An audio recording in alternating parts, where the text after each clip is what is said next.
자, 오늘 영상을 통해서 한번 볼게요. 우선 뉴스 자료를 통해서 자이가 이번에 문제가 났던 거에 대한 공식 사과문이 발표가 됐고요. 하나건설 같은 경우에는 전주와 인천, 루원시티에서 다량의 하자가 발생돼서 이 부분이 뉴스에서 지금 브리핑이 됐습니다. 자, 뉴스 자료 먼저 한번 동영상 짤막하게 한번 보시면서 진행하도록 하겠습니다. 상가를 분양받아 보니 벽체만한 기둥이 4개나 들어가 있다면 어떨까요? 전주의 신축 주상 복합아파트 상가에서 일어난 일인데요. 팀장인 분한테, 분양 팀장한테 들었는데 집채만한 이렇게 기둥이 있을 거라는 생각 못했습니다. 그러면은 기둥에 지금 현재 저희가 3억을 치른 겁니다. 기둥이 하나인 걸로 분양 팀장한테 들었는데 브리핑인 거죠. 따지고 보면. 근데 문제가 뭐냐면요. 잠시 후에 다시 한번 설명드릴게요. 소 5억에서 최대 9억여 원의 분양받은 계약자들. 최대 9억이면 이 지방 도시 같은 경우에는 수익률이 5% 정도 나와줘야 됩니다. 그러면은 400, 450 정도 달세를 받아야 된다는데 요즘 경기에서 그게 쉽지가 않죠. 근데 구조적인 결함이 있다면 사실상 수익 실현이 불가능합니다. 5%대 수익률은요. 키즈 카페용 상가는 수십 개. 키즈 카페용 상가라고 하는데 기둥이 엄청납니다.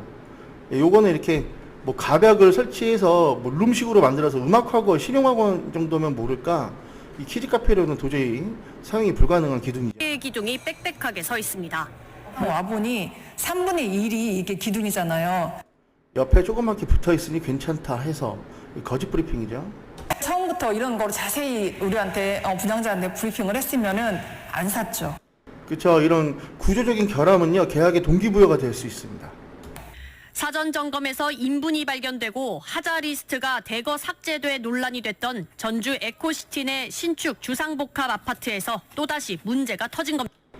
똥 나오는 거는 문제도 아니고 요즘은 인분이 하도 많이 나와가지고 치우면 되니까 그거야 눈 감을 수 있겠는데 이런 식으로 벽체에 석고가 무너져 있는 현장 요거는 이제 나중에 다시 다 뜯어야 되기 때문에 큰 문제가 됩니다. 했을 당시에도 도면 보시면 이건 분양 도면이지 않습니까? 이 분양 계약을 할 때는요 시공 도면을 가지고서 첨부를 해서 계약서를 써야 됩니다. 그리고 설계 변동이 있으면 시행사 측에서는 수분양자한테 동의를 거둬야 되거든요. 근데 그런 절차가 없었다면 최초에 그 기둥 그대로 지금 지어졌다는 건데 이 분양 도면에서는 수분양자가 인지할 만한 그런 문제의 요소가 안 됐기 때문에 좀 그 부분을 그냥 이렇게 쉽게 넘어가려고 하는 것 같아요. 그 도면이 있었고요. 그러니까 도면에 있으면 문제 없는 거 아닌가요? 이게 사람이 화장실 들어갈 때랑 나올 때랑 완전 다릅니다. 그래서 미리미리 조금 시공 도면을 토대로 해서 계약을 했으면 어땠을까라는 부분인데요. 실제 도면에는 검정색 점이 칠해져 있지만 이게 검정색 점이 기둥인지 천장에 있는 배관 라인인지 일반 수분양자가 어떻게 알겠습니까? 기둥임을 알 수 있는 별다른 표기는 없습니다. 상가 도면만 보고 이게 기둥인지 기둥이 어느 위치에 있는지나 뭐 이런 것들을 정확히 판단하는 것은 어렵기 때문에 분양 대행사가 명확하게 고지를 하지 않으면은 여기에 대해서 손해배상 책임이 인정돼. 자, 이게 이제 계약을 해지하기 위해서는 원인무효로 주장을 해야 되는데 사기나 강박이 있어야 됩니다. 사기는 금전적인 이득을 위해서 거짓을 표해야 되는데 그 사기에 의해서 계약 해지는 어렵고요. 그 분양팀에서 사회 통념상 이렇게 수익하고 운영하는데 제한이 있을 수 있는 이게 설계상에 약간 오류가 있으면 고지 의무는 있습니다. 그래서 그 부분의 과실 비율을 따져서 아마 손해배상 책임을 청구할 것 같습니다. 자, 이게 끝이 아니고 다음 영상 보실게요. 똑같은 단지입니다. 차기를 호소하고 있지만 시공사와 전주시는 문제가 없다는 입장을 되풀이하고 있습니다. 박혜진 물이 쉴 새 없이 점포 안으로 들이칩니다. 점포 내부가 이내 빗물로 흥건해집니다. 어린이날 연휴에 내린 비로 지난 1일에 준공된 점포에 물이 들어찬 겁니다. 지금 2비에 그랬는데 만약에 여름에 장마나 집중호우시 200mm, 300mm 오면은 아마 여기 다 잠길 거예요. 진짜 틀린 말이 아닙니다. 우리나라 이제 집중호우 기간 때 보면은 거의 동남아 수준으로 비가 떨어지기 때문에 상가를 갖다가 분양을 받았지 이렇게 하자 있는 상가를 받은 건 아니잖아요. 층을 통틀어 모두 30여 곳에 물이 샜습니다. 하지만 시공사와 준공 승인을 내준 전주시는 문제가 없다는 입장입니다. 어떤 공사를 하든 간에 하자라는 건 있을 수 있어요. 맞아요. 하자라는 건 있을 수 있어요. 근데 네, 이 현장이 좀 일부 하자가 좀 많이 있었던 것이 그런 것 같고요. 설계나 뭐 시공의 잘못은 아니라고 봅니다. 이거 너무 무책임한 말입니다. 시공하자가 아니라는 것은 무슨 근거로 이렇게 공무원이 이렇게 뻔뻔하게 됩니까? 그런데 전문가들은 애초 출입구의 단차 설계가 잘못됐거나 시공 쪽에 문제가 있었습니다. 맞습니다. 이게 단차 설계가 잘못된 건데요. 제가 저희 사무실 인근에 있는 저 상가들 영상 나가서 찍은 거 있거든요. 한번 보여드릴게요. 네, 지금 스타벅스가 입점해 있는 상가인데요. 보시면요. 이렇게 그라운드 레벨이 돼 있습니다. 그래서 비가 떨어지면은 이 왼쪽 아래로 배수구 쪽으로 흘러가게끔 단차 설계가 돼 있고요. 이쪽도 우측도 보시게 되면은 그 상단 보행로와 하단 보행로가 이렇게 구분이 돼 있죠. 그래서 레벨이 있습니다. 이 레벨이 있어야지 빗물이 타고 내려와서 바깥으로 가지 안쪽으로 안 들어오기 때문인데요. 자, 길 건너에 있는 상가 보시게 되면요. 자, 이런 식으로 그라운드 레벨이 있고 반대쪽 보도에서도 레벨이 있어서 배수로로 연결되어 있는, 이래야지 빗물이 튀었을 때 안쪽으로 안 들어오고 바깥으로 가거든요. 근데 이런 부분을 다 무시하고서 시공상에 하자가 없다고 공무원이 이렇게 뻔뻔하게 얘기하면은 당연히 주민들이 좋아할 일은 없겠죠. 그리고 자, 영상 하나 또 다시 보실 텐데요. 하나건설의 지금 이 영상은 그 이배협에서 제공해준 그 하자 영상입니다.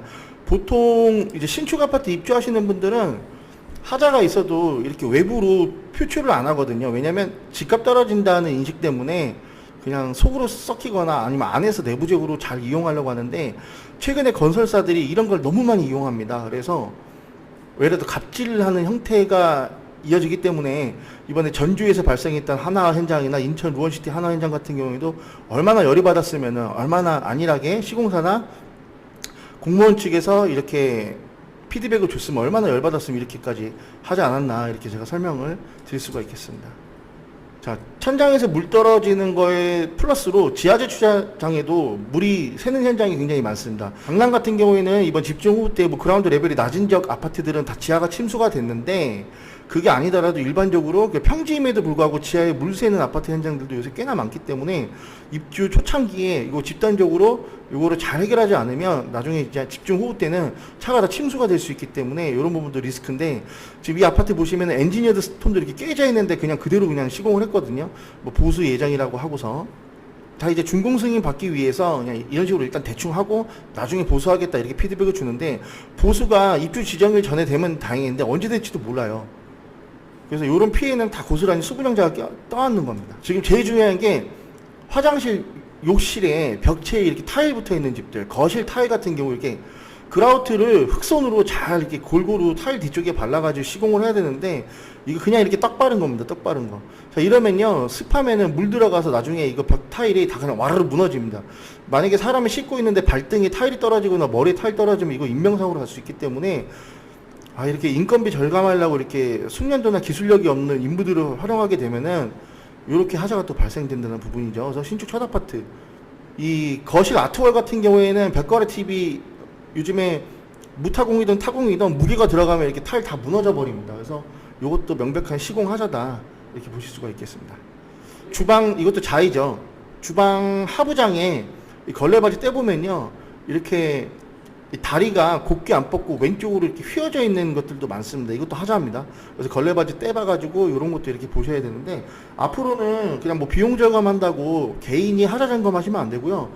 업체에 그 의뢰해도 비용 얼마 안 하니까 업체에다 맡겨서 꼼꼼하게 하자 체크를 하셔야지 이런 손실들을 개인이든 집단적으로든 최소화할 수 있다라고 정리를 한번 해볼 수가 있겠습니다. 영상 베이스로 이렇게 하자가 있는 곳들, 시공에 문제가 있는 지역들 이렇게 말씀을 드렸는데, 어떤 특정한 아파트에서만 발생되는 문제가 아니라 2022년도, 다시 한번 말씀드리지만 23년도까지 신축되는 아파트들, 그간의 문제가 워낙에 많지 않았습니까? 그래서 그런 문제들 때문에라도 이런 부분이 발생될 수 있으니까 이 시기에 입주하는 입주 예정자분들이나 수분영자분들은 이런 부분을 미리 알고 인지하고 계셨다가 개인이든 집단적으로 잘 준비를 하셔서 손실을 최소화시라는 명목 하에서 영상을 좀 준비했습니다.